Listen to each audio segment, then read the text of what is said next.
one of London's own, has been on Jeopardy in the past, and we are lucky enough to have her with us right now on London Live. Please welcome Tigger Gerard to the show. Tigger, how does one decide, you know what? I think I could be on Jeopardy. What it took was my wonderful husband who watched me watching the show night after night after night. I've been watching it since I was a kid, actually, and I've always loved it. And a lot of that has to do with the host himself. We'll talk about Alex in a moment. I've always loved watching the show and playing along.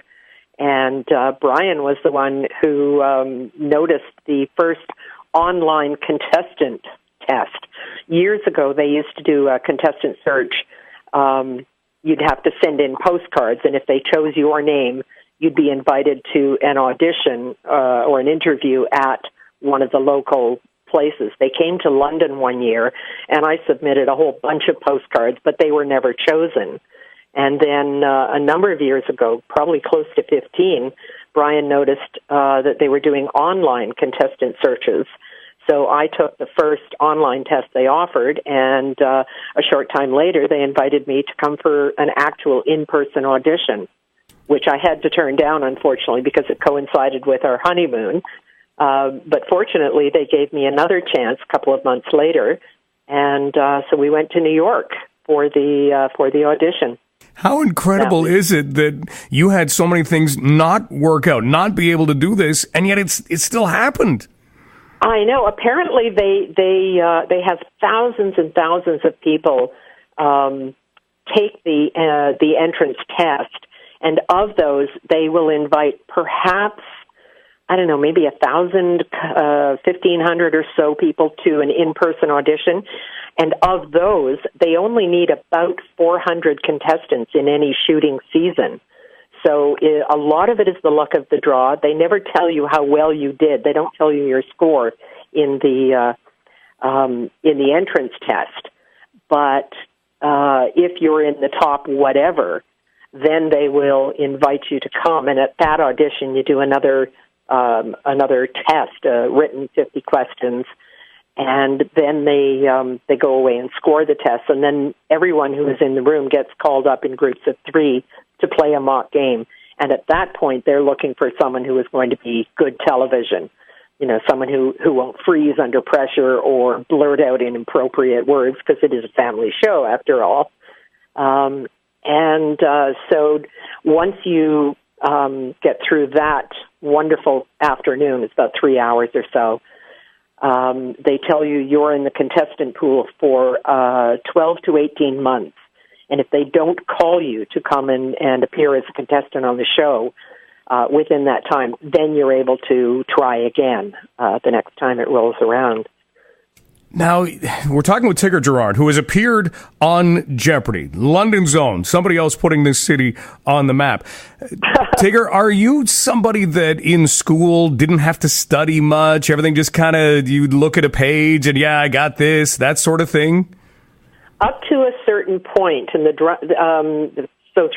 through most of my school career, but there's a drawback to that, which is that you don't develop good study habits along the way. So that kind of hit me in the back when I was in middle of high school. But yes, I had always loved learning new things, and I've got the kind of mind that hangs on to trivia. And the other thing that helps is kind of lateral connections. If you can make lateral connections between two seemingly disparate or distinct bits of information and find a way to connect them, that's really helpful as well. So you get through the online, you get through the in-person audition, you go into the pool. Did you get that magical phone call one day, or was it an email? Yes, I will never forget it. My audition was at the very end of September in New York, and I got the call first week in January, and it was a phone call from one of the contestant coordinators saying, we would like you to come and be a contestant on Jeopardy. Are you available? Can you come to Los Angeles? And he named a date. It was early February, because I remember I was there. We flew down a few days ahead of time to get over the jet lag. We were sitting on the beach on Super Bowl Sunday. Shoes off, leaning against a palm tree. It was just glorious. You sound almost like you were able to treat this as the start of a vacation, but how fast is your mind churning in order to get ready for what you were actually there for? Well, from in the 3.5, 4 months between the audition and the time I actually got the call, I was in intense training. So instead of just watching the game every night, I would stand behind my sofa with a great big fat ballpoint in my hand.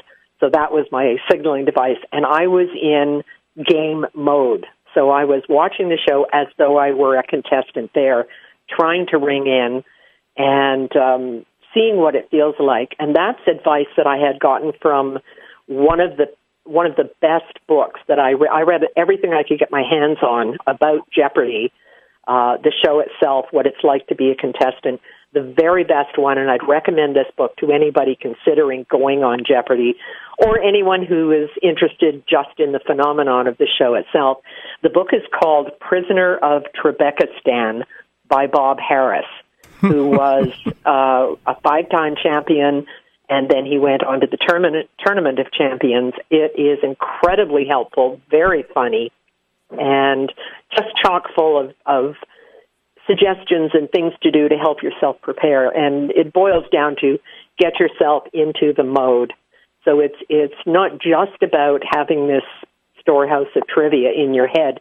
You need to be able to recall it in an instant, and you need pretty fast reflexes so that your signaling device rings in ahead of the other two contestants on the show. So there's a lot of things rolling into that one thing. So the more rehearsal you can do, the better. Tigger Gerard joining us, contestant on Jeopardy from London a few years ago, as we kind of paint the picture of what it is like behind the scenes. We haven't even talked about Alex Trebek yet, but you're at the mercy of the categories. When the categories pop up, you could do all this preparation. What if it's little-known monarchs from the 15th century? How do you get ready for just about anything that could pop up on that board? There are certain categories that you know they're going to call on. So I studied up on American presidents. Brian made me a series of flashcards, so I was able to get that knowledge that most American contestants would have picked up, in school along the way.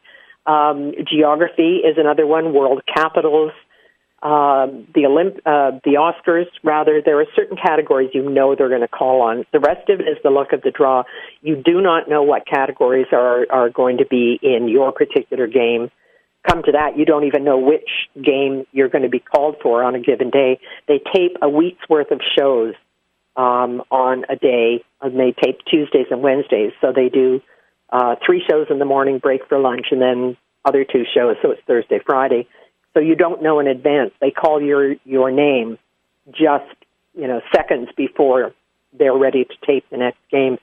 So other than just getting up on your general knowledge and those certain categories, there's really not a lot you can do. I mean, in my case, if they'd given me a whole category about football, I would have been totally lost because I don't know.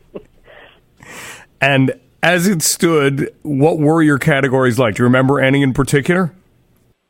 It was a pretty broad range. There was, in the first Jeopardy round, there was 2 categories, Beanie and Cecil. And the first one was all about different kinds of beans, coffee beans, lima beans, which are not my favorite. And the Cecil category was famous people named Cecil.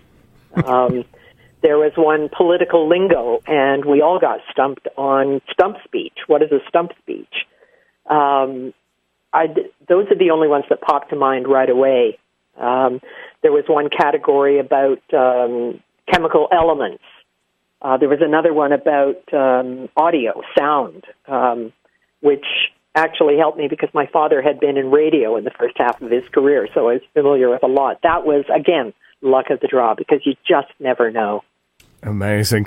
Let's talk about Alex Trebek, who this week got some optimistic news. He's a guy who's been a game show host forever. Used to host Pitfall here in Canada on Global. Yes. And then, of course, went on to great fame with Jeopardy. How much interaction do you get with Alex Trebek?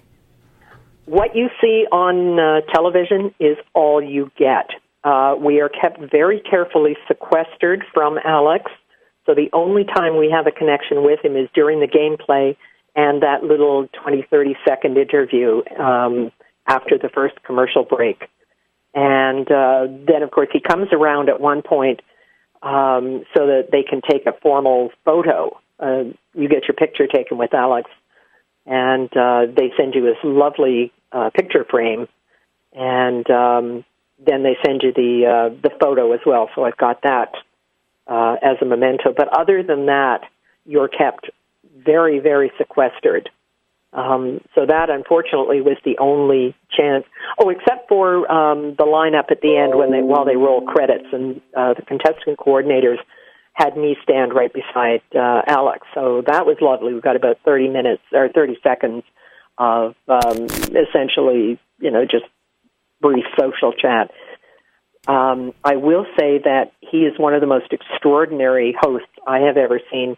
He's completely unflappable. He's able to remain positive and optimistic and supportive without playing any kind of favorites. He's incredibly fair and balanced. He has a terrific sense of humor. He's very, very relaxed, and he's bright enough that he could be a contestant on the game. He's a very, very, very good host. And how much does that help with the fact that your heart has to be beating really, really fast, and yet he's got that kind of a demeanor handling everything? It is. It's so important, and it is contagious. And I don't know if the other two of my fellow contestants at the time felt it the same way I did, but he helped me relax and focus on playing the game. He's very, very good at it. Well, amazing experience. Is it one you talk about much, or just when people like me give you a call?